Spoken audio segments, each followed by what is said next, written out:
The Gideon team represents courage, obedience, victory through faith. Just as the Gideon lead with trust in God despite great odds. This team symbolizes strength that comes not from numbers, but from faith, discipline, and determination. Once again, the Gideon team! Our second team, let us welcome from the Joshua team. The Joshua team stands for leadership, bravery, and unwavering faith. Like Joshua, who led the people forward with courage, this team symbolizes confidence, perseverance, and the will to move forward despite challenges. Once again, let us give our warm applause for the Joshua team. Our third team from the Gabriel team. Representing the good news, guidance, and strength from above. Named after the messenger of God, this symbolizes clarity, speed, and the power to inspire and uplift others through action and unity. Once again, a round of applause for the Gabriel team! Not the least, from the Daniel team! It symbolizes faithfulness, integrity, and courage under pressure. Just as Daniel stood firm in his faith, this team represents resilience, self-control, and victory through trust and discipline. Once again, let's clap our hands for the Daniel team! Following the team leaders is the parade of our athletes. Let us welcome our hardworking players as they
discipline, and respect for one another. May this courage inspire every athlete and you as players today to give their best, to compete with honor, and to enjoy the spirit of healthy competition. As we officially open this People of Christ Christian Schools Foundation Sports Fest 2026. Let's clap our hands for our torch lighting.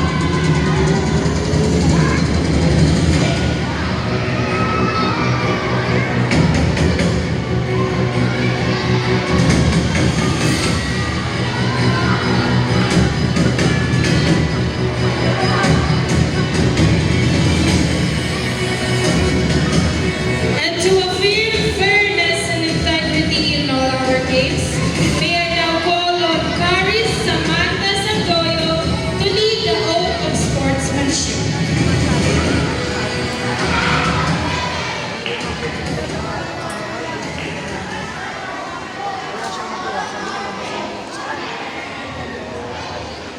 Can you please raise your right hands up? Repeat after me. Oath of sportsmanship.